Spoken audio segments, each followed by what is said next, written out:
The records show that we have a quorum present, and I'm calling the meeting to order at 10:15. This morning, we're going to be dealing with the Maritime Authority of the Cayman Islands, financial statements ending 30th of June 2016. And our first witness is Mr. Joel Walton, so I'll ask the clerk to bring in Mr. Walton, please.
Okay.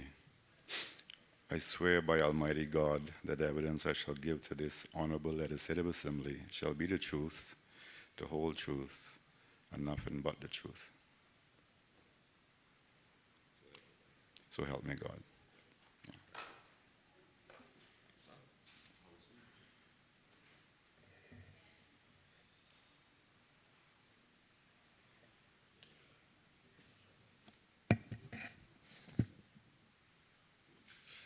Anticipation.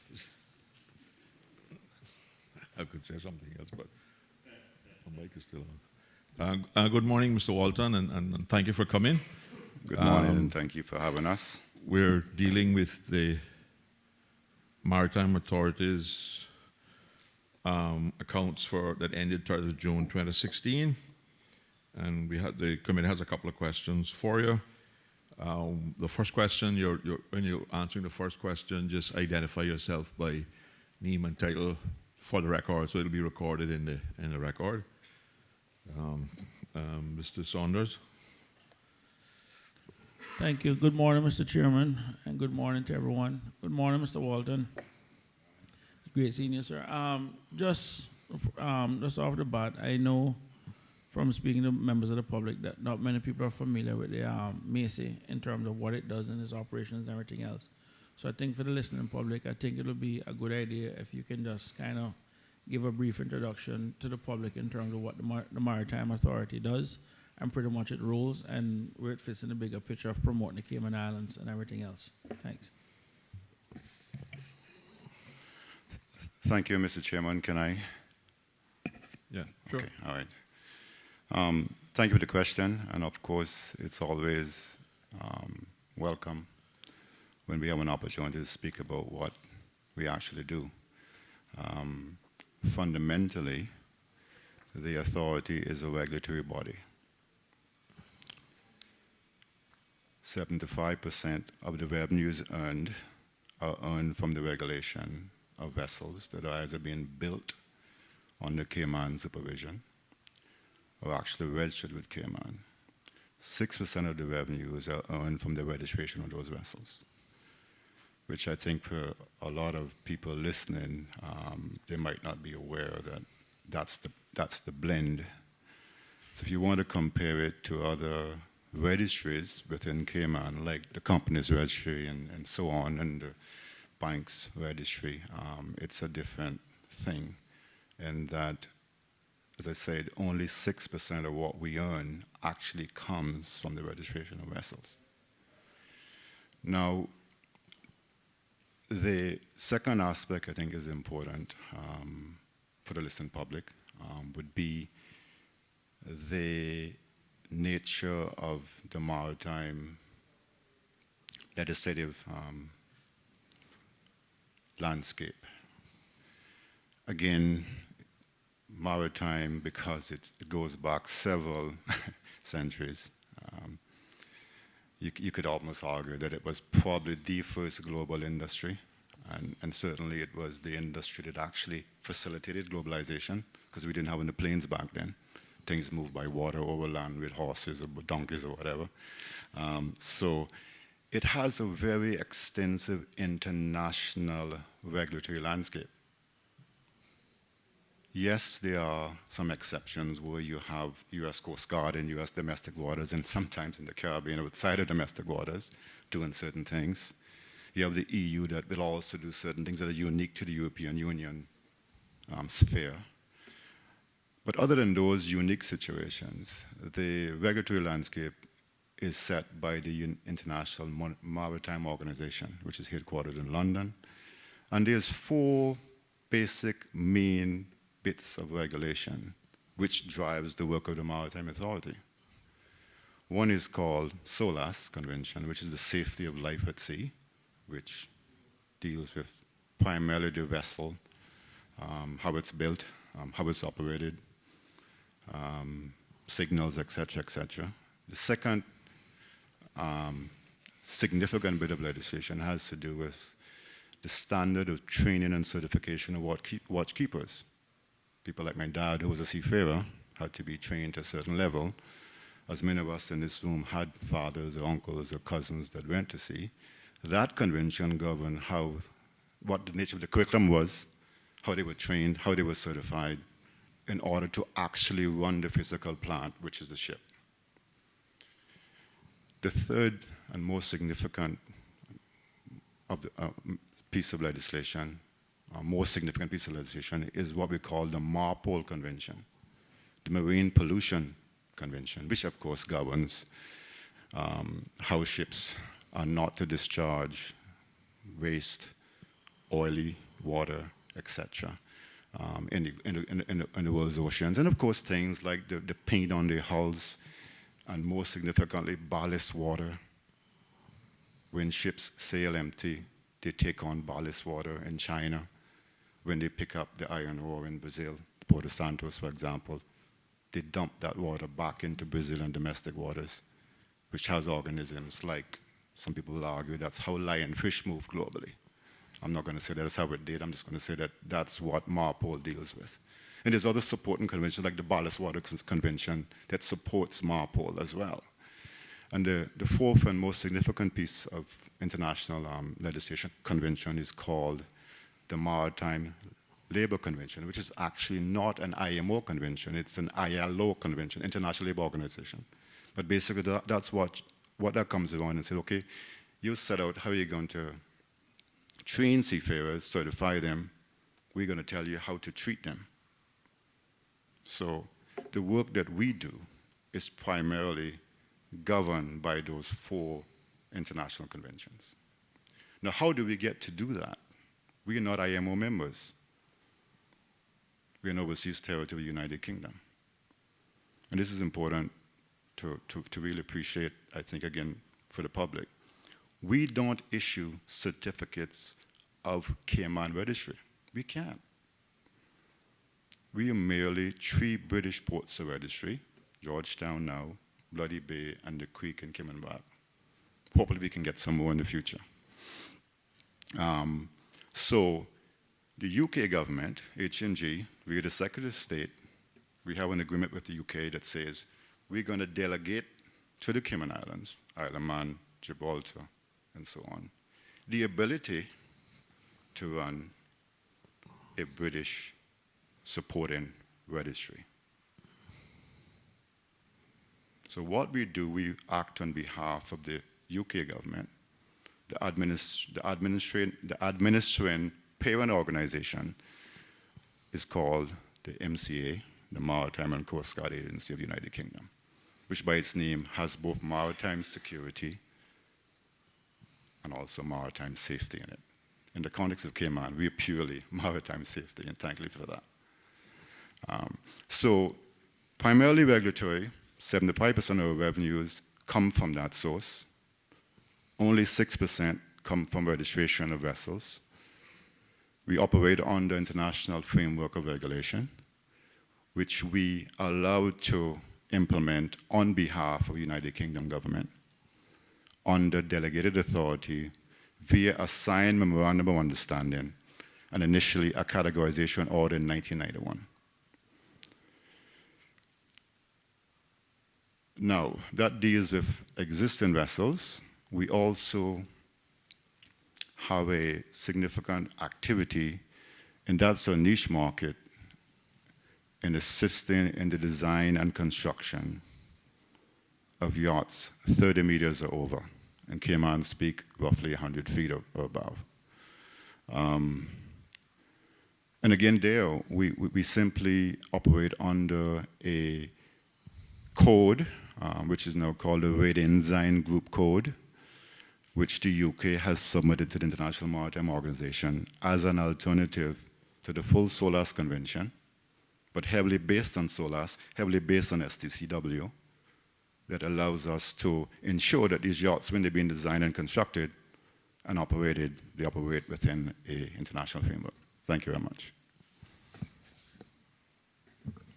Mr. Chairman, thank you. And good morning to Mr. Walton.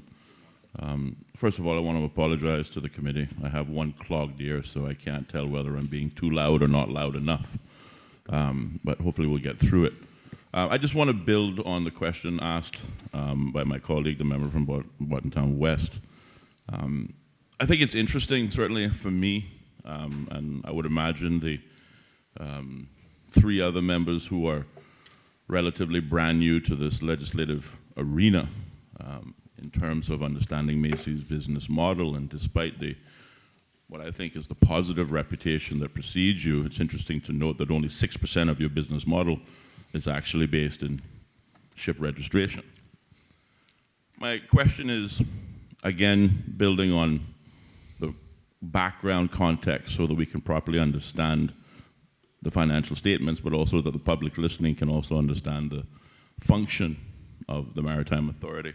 I wonder if you can tell this committee who Macy's clients are and perhaps what may separate it, in your opinion, from the traditional statutory authority and government-owned company, as well as what sets us apart from other jurisdictions, for that matter, that we may compete with in the global arena. Mr. Chairman, thank you for the question and opportunity to speak to that. In terms of differentiating features, we sell an undifferentiated product in that the registration of vessels that we offer, that is a certificate of British registry, is also offered by the United Kingdom itself, the Isle of Man, Gibraltar, Jersey, Guernsey, British Virgin Islands, and so on. So we don't have something that is unique to Cayman, like a banking license or a company license. It's an undifferentiated product. It can be received in multiple jurisdictions. And we all fly some form of the British Red Ensign. So a Cayman vessel can fly a straight Red Ensign, which is the Cayman, if you want to look at what we used to see in the blue flag, but instead of it being blue, it's red, and there's no coat of arms in it. But most of our vessels like to fly the Red Ensign with the coat of arms. And actually this year, I think, is the 60th anniversary of the coat of arms. It's what, from a standpoint of particularly yacht owners, when they decide what to fly, they're always going to fly the coat of arms because they actually like it. In terms of what else that we face, if you move now into the new build, and the modern registry was built on a niche market. The first corporate document we issued in 2005, because the authority was formed in 2005, July 1st, 2005. The headline of that document was Building a Global Niche Market Leader. We took the position that we had too many other disadvantages to overcome in the merchant ship market, but we felt that if you could hire the best people, place them in the right locations globally, in a market which is just developing, that we could actually dominate that market. The headline of the 2018-2020 corporate document is a bit different. Client focus, excellence, innovation, and quality. So, in terms of how we've actually developed 2 tracks, registration of vessels, but what has driven the modern flag has been the fact that within the new build yacht market, commercial yacht market, 30 meters and over, we start from the design stage with the architects who might be in Monaco or in somewhere else in China or in the US. We didn't work with the naval architects who could be anywhere in the world. Hopefully one day some will be here in Cayman. Hopefully one day some of the design people will be based in Cayman as well. For the time being, they're not. So we work with them, and then we are then contracted by the shipyard to ensure that the builders, or the owner in some cases directly, do what they're supposed to do. So that when the vessel is completed, we can certify it as being, there's a statement of compliance, a certificate of compliance, that it actually meets the global standard. I don't know if I've answered your question, but I think just bear in mind that there's two tracks in what we do. Sorry, through you, Mr. Chairman. I noticed in the Auditor General's report on page 5, there was an issue that says, I just read it just for the sake of the listening public. Apart from the qualified opinion, we have also disclosed in our Auditor General's report information on the United Kingdom potential tax liability on the other matters, as this issue is significant and the outcome remains uncertain at the time of this report. The issue involved uncertainty as to whether authorities' UK office, Cayman Islands Shipping Registry, could be called upon Her Majesty's Revenue and Customs to pay either corporation tax on surpluses generated and/or VAT on services supplied. To date, there has been no formal engagement with the UK tax authorities on this matter. The authority engaged its legal representative during the year to obtain advice on the matter. However, the legal letter conclusion, uncertainty has not been resolved. I noticed during when you were explaining that we were using the, the UK registry. Is that one issue? Have we gotten any progress on that, or is that still an issue that's outstanding? Just to say that historically, that point was used to qualify the financial statements of the authority in its early years. We've had legal opinions done and updated on that matter.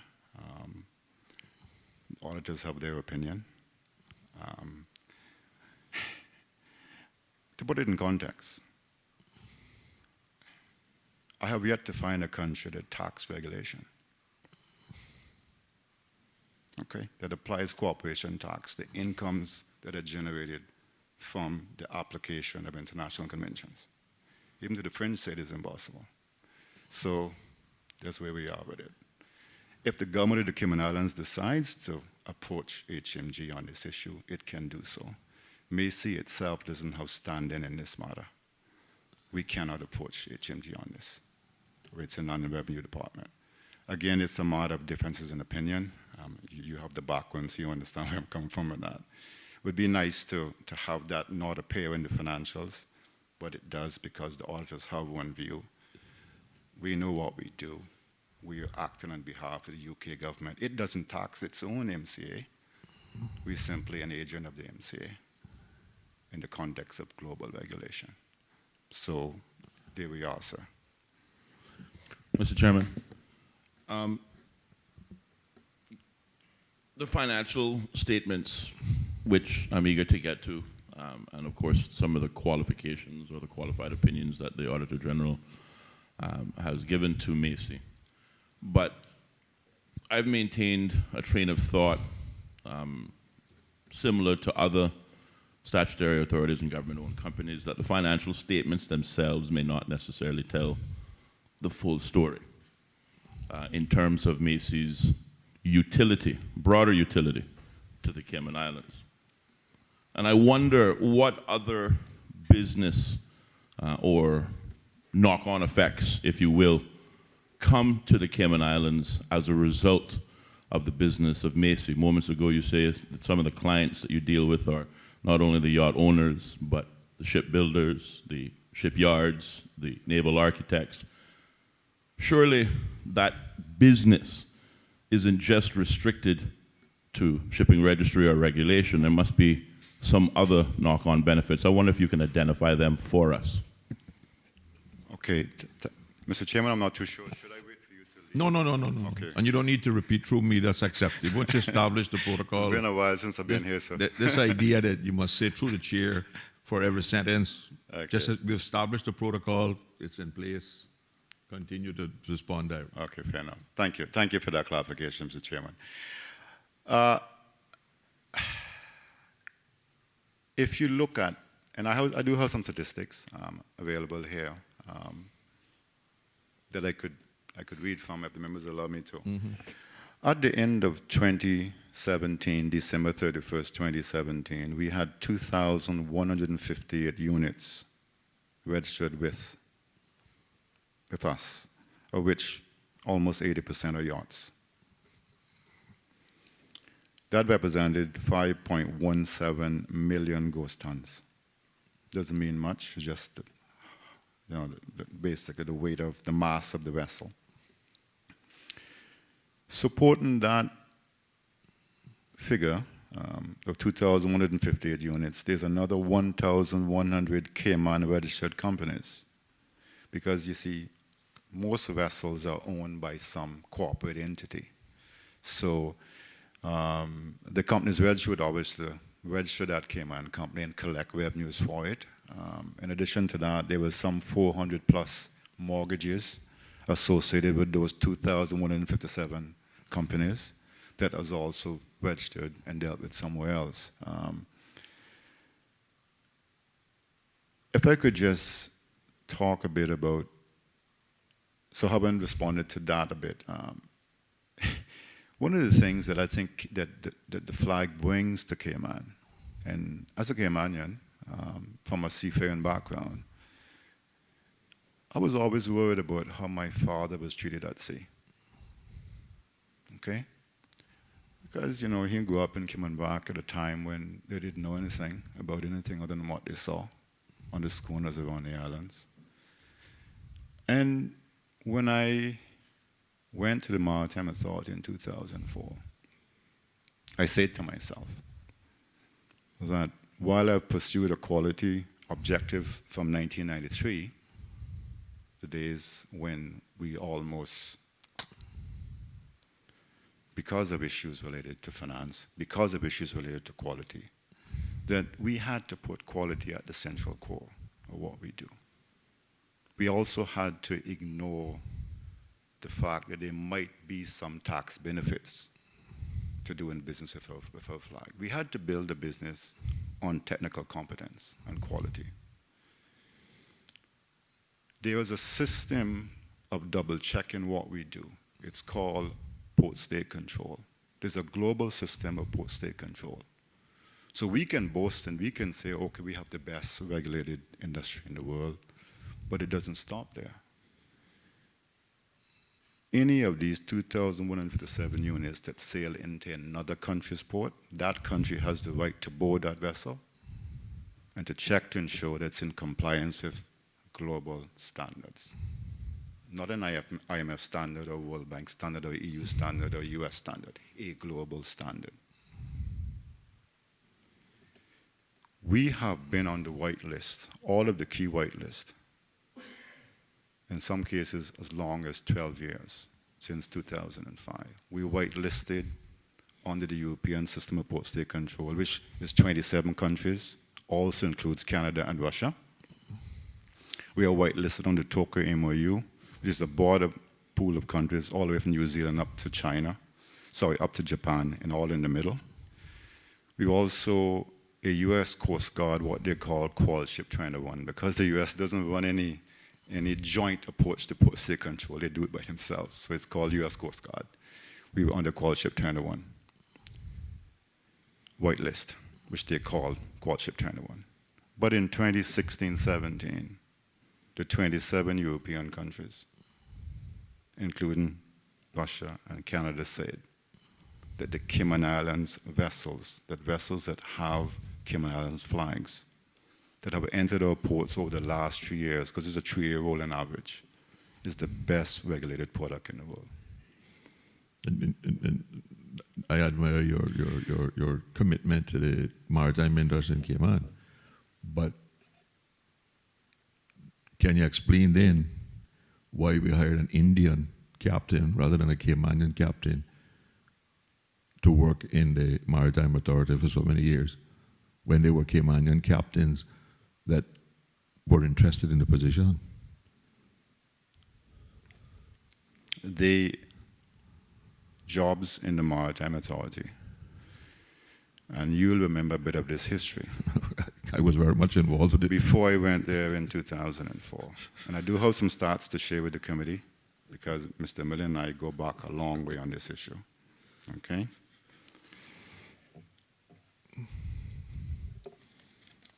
Shipping is a global industry, but what had happened here in Cayman over the years was that a lot of Caymanians or locals were not becoming involved for whatever reason in the maritime, what was then the ship registry, Department of Government. In 2004, when we decided to transition to an authority, we had this challenge. The challenge was that 35% of the persons working in the office in Cayman were Caymanians. Today, 91% are Caymanians.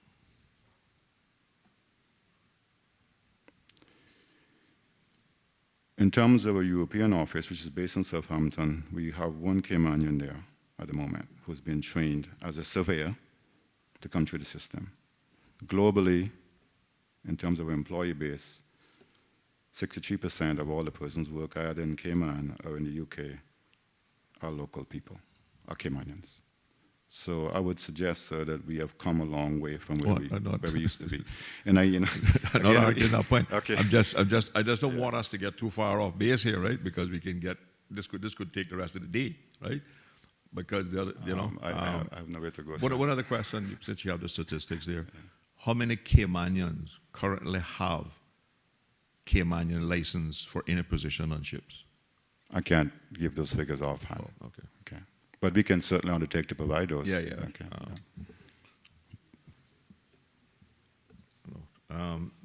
You have a follow-up question?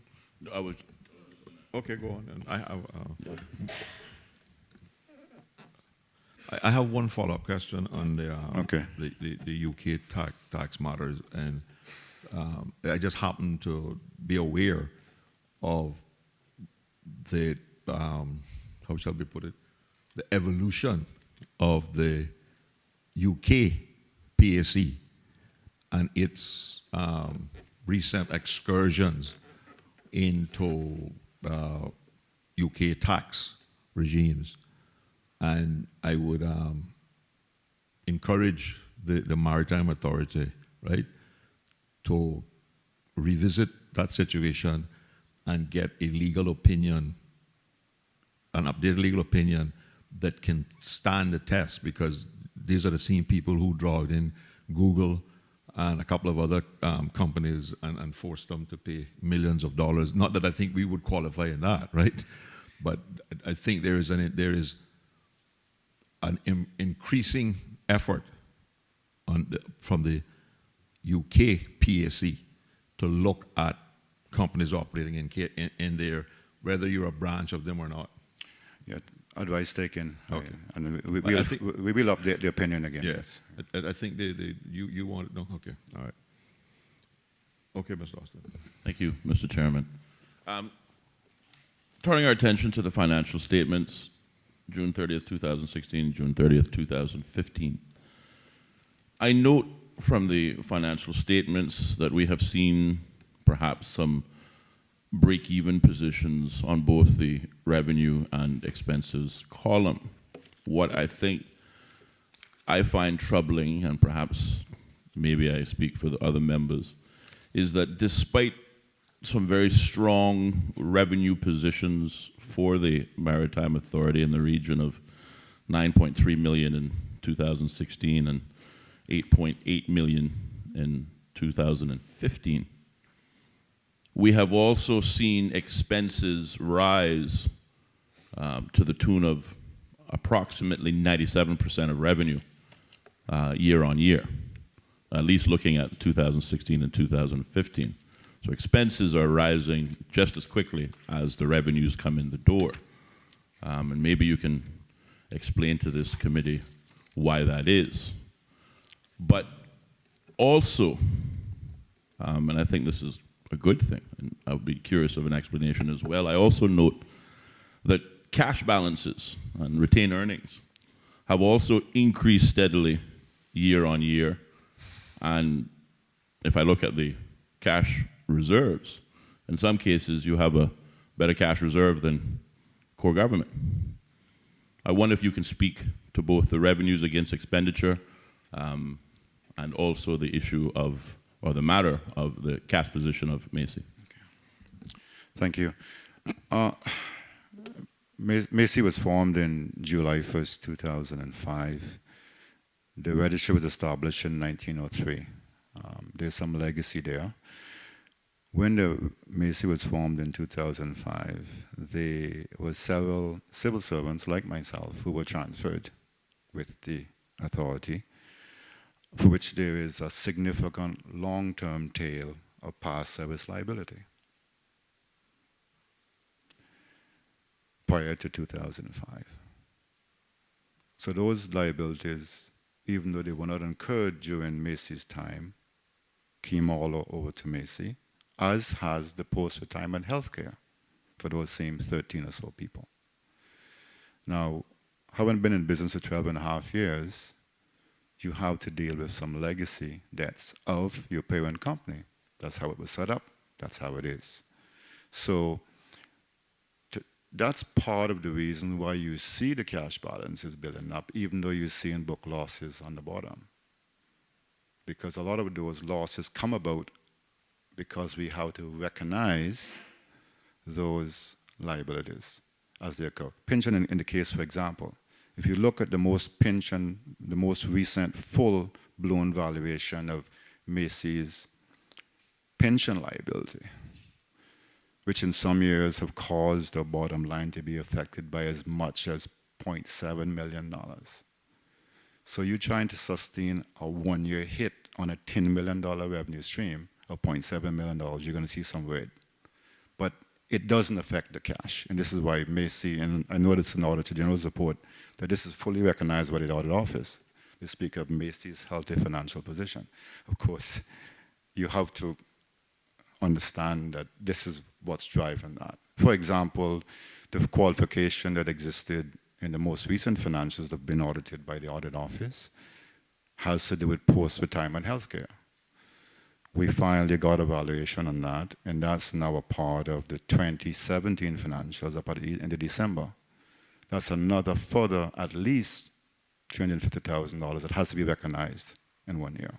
So that's, until we've gotten to a point where we've been able to address those long-term liabilities, and you're trying to do it while you're trying to keep a business that has no annual government subsidy or no annual equity injection, as in some cases, trying to balance that. So the cash will continue to rise because on Macy's operation, it does make money.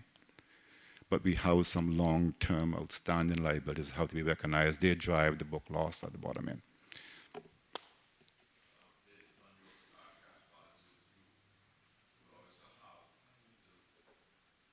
on your cash balances and retained earnings, you would also obviously have the necessary documentation from the financial secretary authorizing you to retain those, which is required by the public management and finance law.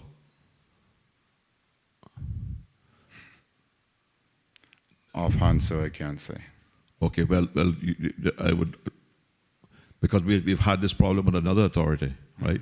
And there is a specific requirement under the public finance management law that requires public authorities or statutory. You might want to speak to this, Mr. Nixon, or you're not au fait with it. I don't want to put you on the spot because the financial secretary himself was here, right? Okay. But he made it clear. He made it clear. We'll look into that. That there is a specific requirement under the public management and finance law, right? That for public authorities to retain earnings, right, and exceed their cash deposits beyond the 90 days, because there's another requirement of the It's 90 days, yeah. well, for the public management law, which is required. So you might want to make sure Okay, that you have thank you. that documentation in place so it doesn't come up later on. Yeah, yeah. On your post retirement benefits, a couple of years ago, you told us in finance committee that the reason that you shifted from Seneco to a private provider was because the private provider was offering post-retirement benefits for staff. What effect has that had on the, or is that only available for those people who didn't transfer from government? Okay. How that works is that when we finally were able to assess, we'll get a final answer that in fact the law had changed several years before, the policy had changed several years before, we then went to market to find out, which Seneco was also one of the people that we sent the document, the tender document to. And the current provider has been able to allow us, even with our retirees, to be maintained within their program. You know, the retirees and the in-service people pay 25% of the premium on their own premium, and we pay 50% on behalf of a spouse. So it's 25% on behalf of ourselves and our dependents, and we have to pay 50% on behalf of a spouse. So that's been enforced, the full enforcement since 2013, I think. Right. So, but what the point I'm making is that would Help us in retirement. and it's working. if all of your staff are going to get that benefit, then you really don't have a post-retirement liability, because in healthcare, the liability is only projected on future use, not past use or existing use. So maybe you can get that one off your books in terms of the retirement. If you, the other question I have is on the personnel costs. I noticed that the overall budget figure and accounts for personnel costs, there's a decrease, right? But when you look at note 18, you'll see that salaries and wages and other personnel costs went up around about $70,000. And most of the savings on personnel was on your health insurance premium, which decreased by $60,000. And maybe you can explain the two of those, because Okay, I can go back as well and sort of trace the development of this figure, because it's directly related to the revenue stream. And in 2005, which is the first year of the authority, 5-6, the cost of staff was 60% of the revenues earned. Today it represents 48% of the revenues earned. But as a corollary, because we have moved away from always hiring staff to using independent contractors to reduce carrying costs and pensions, also tax burdens, because we do help people global, and also on healthcare in some cases, the professional services fees for those independent contractors used to be 7% in 2005, it's now 18%. So consistently, while year on year you might see a slight bump, the trend has been from 60% of revenues earned to 48% in 2017. We do hire less people than we used to as employees. Yes. what is your staff complement now? I also have that here.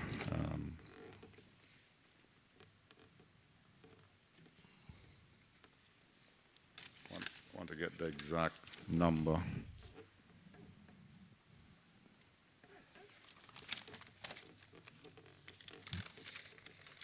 We have 47 employees, of which 30 are in the Cayman Islands, 15 in the UK, 1 in Greece, and 1 in the US.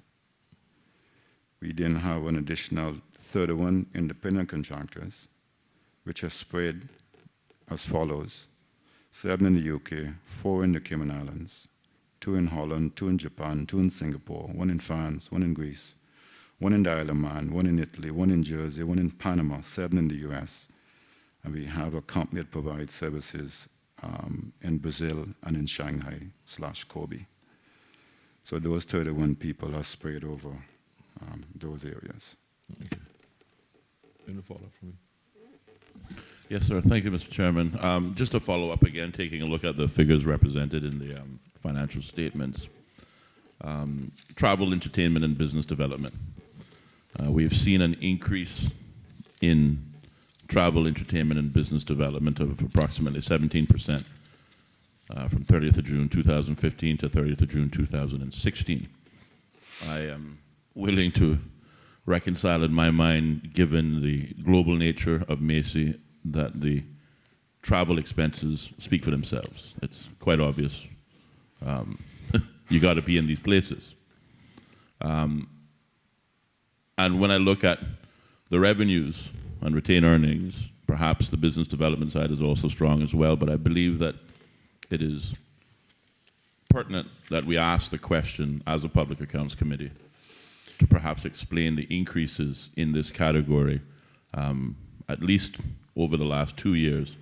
And unfortunately, I thought I had brought the other financial statements that I printed off yesterday, but I left them on my coffee table. But if you can explain those increases for me of 17%, and perhaps in your mind, Wow. are they justified? It's always a difficult one, and I can appreciate where the members coming from. Being a former deputy financial secretary, something we always grapple with from a central government perspective. Having moved into Macy, it's something that I knew I would also have to face every day. That I come before this committee or anybody else who asks the question.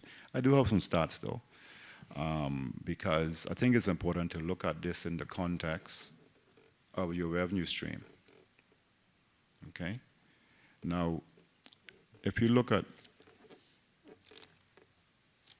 actually, Mr. Chairman, I do have a document, but I wasn't too sure of the protocol because it's quite a sensitive, confidential document. Maybe after we finish, I can show it to you and you can decide if you want the members to have it.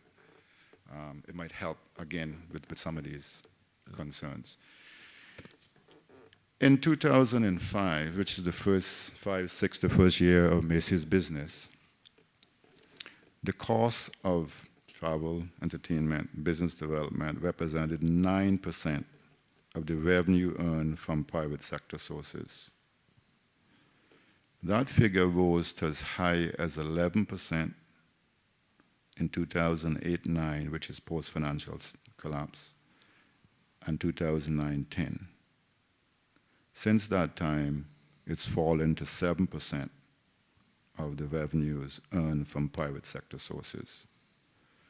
So we started off at 9 in 2005, 2006. It peaked at 11.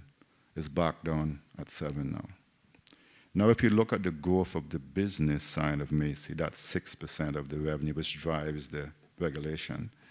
We'll have to look at it in the context of that to really get a picture of what the impact of that spend is having. And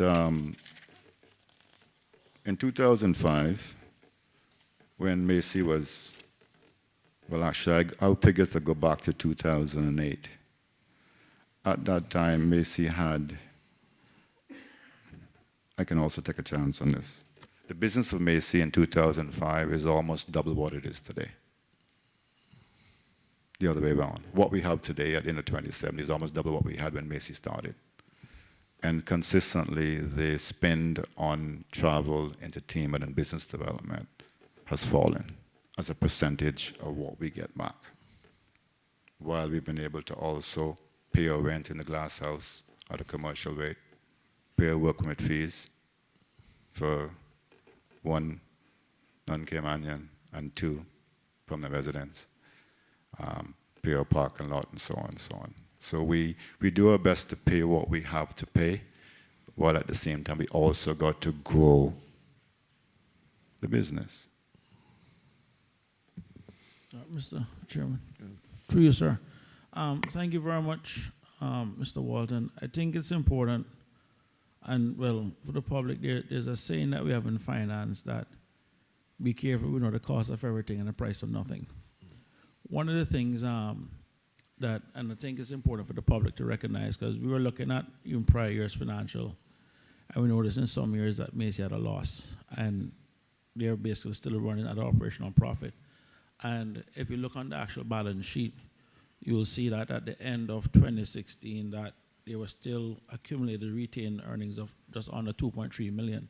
So it basically means that the business is still in a positive performance state. And when you also look at the cash itself, and over the years, you see that even accumulated depreciation itself, a non-cash item, is almost $500,000. One of the approaches I've always taken to business is the balanced scorecard approach, where we look at financial performance, we look at internal processes, we look at customer service, and we also look at the ability to have new products. The question that I want to get to is, at this point, recognizing that where Macy's at this point, is it still an organization that you would say is in growth mode? And the reason why I say that is that when an organization is on growth mode, you will not find the efficiencies that you normally would have versus an organization that's already mature. So if an organization has reached its plateau, then you start looking for certain efficiencies. But once it is still in a growth mode phase, then the inefficiencies will continue as you try to grow the business. And we know this pretty much, it has doubled pretty much in the last 10 years. So the question, Mr. Walton, is that, in your opinion, do you see Macy still in a growth phase? And if so, where do you see the opportunities? Because at some point, we'll expect the business to reach where it's ceiling. And then at that point now, that's when the people will start, or the public will start looking for certain efficiencies. But you will have to sacrifice efficiency for growth. That's just a standard part of business. So in your opinion, just to bring it back around, is where do you see the organization? Over what period of time do you think where the ceiling would be? And then where do you think at that point we can start saying, well, we have gotten as much as we can get from the market now, and now we can start looking for the other efficiencies that go with it? Yes, thank you. Yeah, you're quite right, Member Sanders. The situation is that there are some areas that are untappable. Cruise ships, for example. You'll not find a cruise ship ever come in here that has a Cayman flag on it. That's a market we can't enter, because the Cayman legislation on marriages doesn't allow one simple thing. So that's a market that it could be as big for us as the yacht market has been. I thought we had changed a law to fix that. We fixed the gambling law. Right. The most difficult one we fixed, but we haven't been able to fix the marriage one as yet. Okay? In terms of merchant ships, we are just really getting into that market because there was many things we did that the market did not want. The market has a certain way of operating, and our competitors operate according to the market. And it wasn't until 3 years ago, that we were able to amend a regulatory framework to match how the market deals with it. And we've seen some significant increases in merchant ships on the flag. I mean, I think last year was 17% increase in 1 year, some of the tonnage coming on. And I think last year was 11%. So Macy's very much in a growth mode, certainly on the merchant ship side.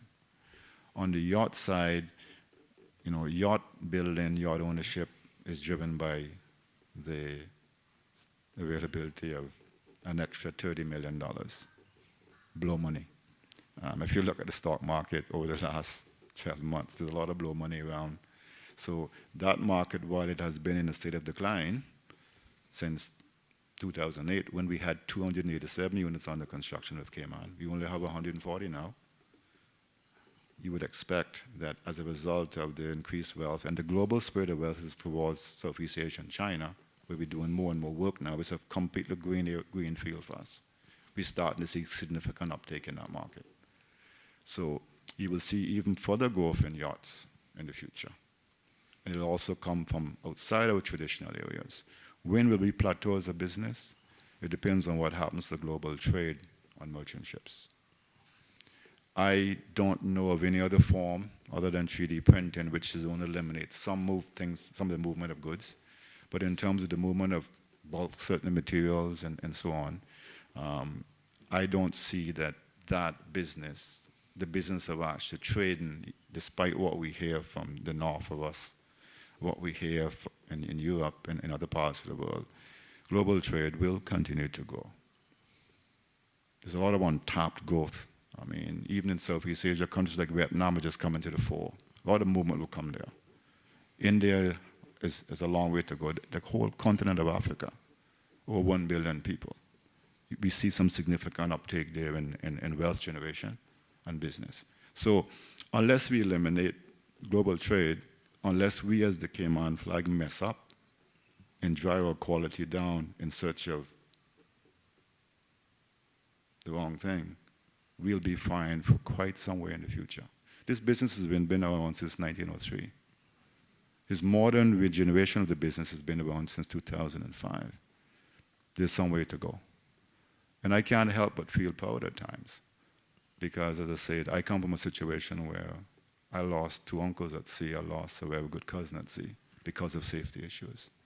And we take that very seriously. And when the Europeans can tell you that you're the #1 best regulated vessel in the world coming into their ports, that's a good place to be. France was second. The headquarters for that MOU was actually in Paris.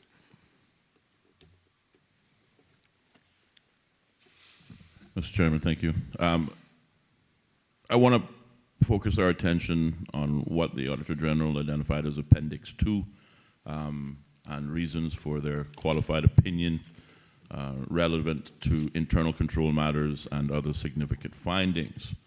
The first on the list was procurement control deficiencies, where the Auditor General observed that Financial Regulation Section 37 requires the authority to offer for public tender contracts for purchases of services over $50,000 in order that value for money can be clearly demonstrated.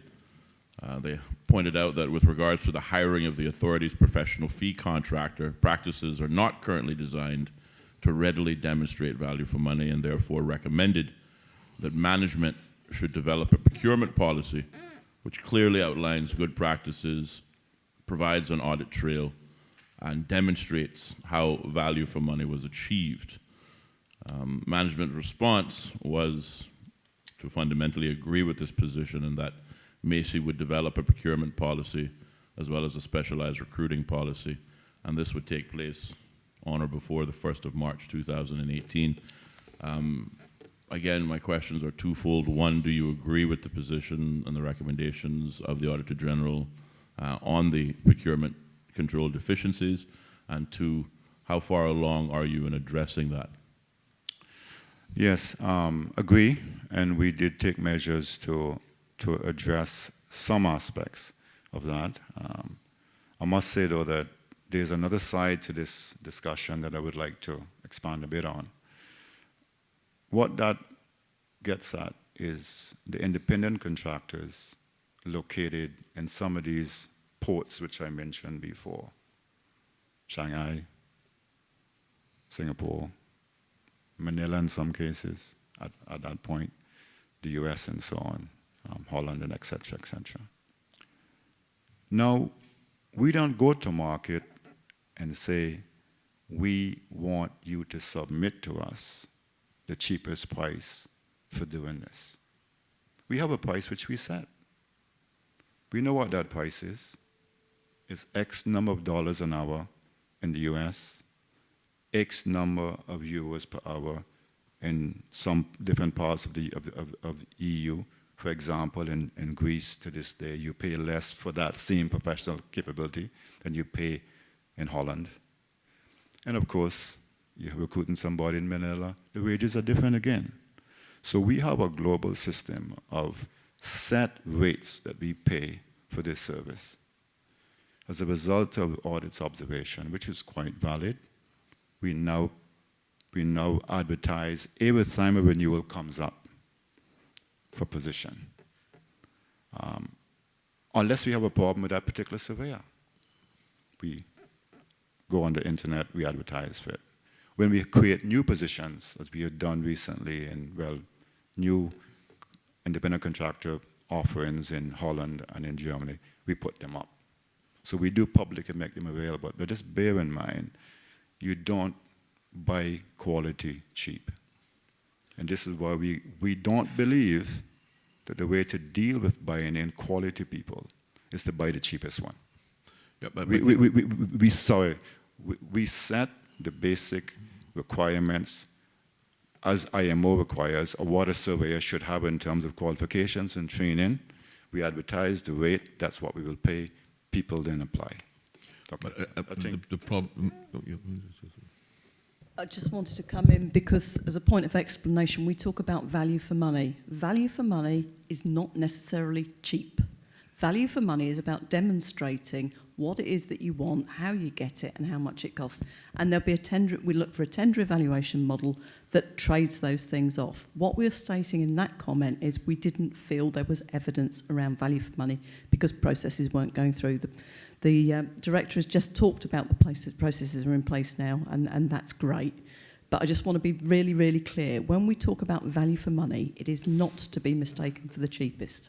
Yeah. And I think part of what I read too is that I don't think there's anything. I think the procurement law allows you to have single vendor providers, but you must have the documentation to show that, and that should be approved at the board level and at the ministry level, and that kind of authority trail is what needs to be happening, so that there's no question then that you have the authority to do that, and it's properly recorded and established. Understood. Yeah, thank you. Any other questions?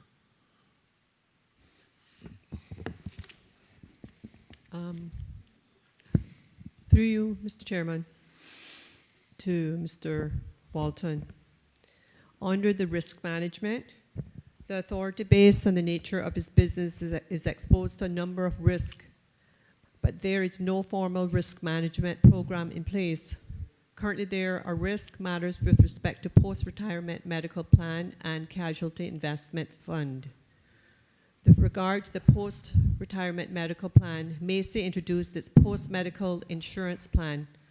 However, the Auditor General's report noted that the risk assessment surrounding the impact on the organization and policies to management, this initiative was not done in advance. Further, there are no written and or approved details about the plan, benefits, and funding. With the authority not having appropriately structured risk management mechanisms in place, the potential for losses and disruptions significantly increases for the authority. As the authority is exposed to a number of jurisdictions, currencies, laws, and regulations, there is a need for a more risk assessment scheme that is more structured and documented. I note from Macy's response that Mercer performed an actuarial report for the evaluation of post-retirement health care, and the results of that report, with the approval of the board, an amount of $350,000 has been accrued to cover persons the authority believes it is legally obligated to cover. It is noted that an official legal opinion is being sought. My question is, can you indicate what the time frame is to obtain this opinion? Yes, we, as highlighted, we have made the provision based on the most recent Mercer report. We have contracted to have an updated version of that. We are in the financials, the draft financials for 2017 included $350,000 to address that particular aspect. We do have insurance in place as well, as I mentioned before.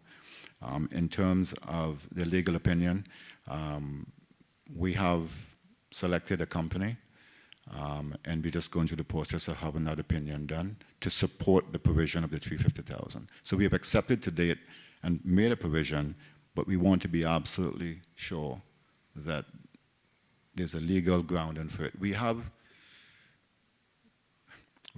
like cases in other authorities that we have used to guide us in respect of the 350,000 provision. But we've gone further in the process of working through the legal opinion information required to do that. We are in the process of doing that now. Okay. If I could just go back to the travel, business development, entertainment. Oh, sorry, go ahead. Sorry.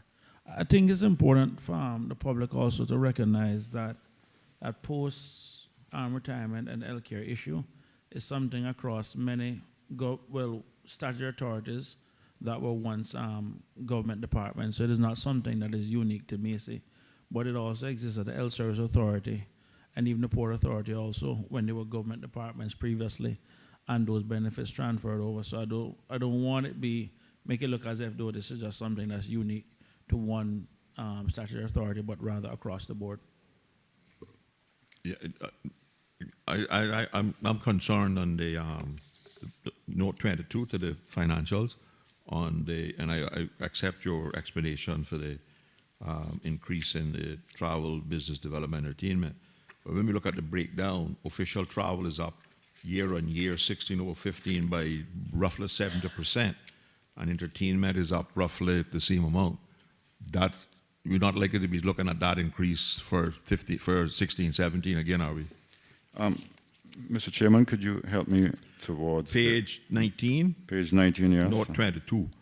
If you look at the breakdown on note 22 of travel, business development, entertainment, business development is almost the same. About a $40,000 difference, which is probably less than 2%. Okay, I got it. But you look at official travel, that's up roughly 70, and entertainment is up 70%. I just want to get some assurance that we're not likely to be facing that kind of increase on 16, 17 over that one.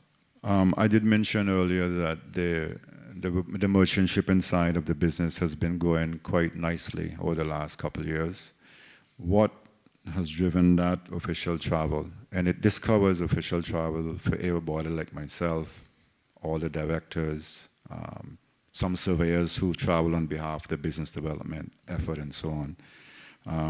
So 2016 will be very unusual because as when we kicked in, I actually, myself and several other members started to speak at conferences, which we didn't do before. But again, it comes back to the business. Yeah. In terms of 2017, you're going to see a big difference again because it's an 18-month period, but everybody knows that. Yeah, but it's not going to be significant as that in terms of percentage. If you look at the average monthly spend, yes. Yeah, we will be taking out the 6 months and comparing year on year when we get to it. Oh, yeah. Okay. Any other question? If not, thank you very much. Sorry, Mr. Chairman. I was expecting my colleague to ask. Certainly, my last question, what appears could very well be the last question for you. First of all, I want to thank Mr. Walton for attending and for answering the questions, what I believe as honestly as he could, and in particular for the personal education that he's provided me in terms of the background context of Macy, its role, its importance, and why and how it does what it does. As you mentioned, some in the room have been very familiar with Macy since its inception, and certainly I hope to one day perhaps have that kind of solid level of understanding as well. Just a matter of opinion, yours in particular, as CEO of Macy, do you accept in broad terms the Auditor General's qualified opinion, and do you believe that qualified opinion on Macy, in your opinion, is justified? Yes, it is. And as the chairman and others highlighted, the member before, the post-retirement health care has been an issue for many of the other authorities as well. Some have been able to address it. We are only now getting around to addressing it in 2017. I think the government itself, struggles with 1.7 billion or something like that. So it's, yes, it's justified. We have addressed it, and we moved on from that. Thank you. All right. Thank you very much, Mr. Walton. See if the... yeah.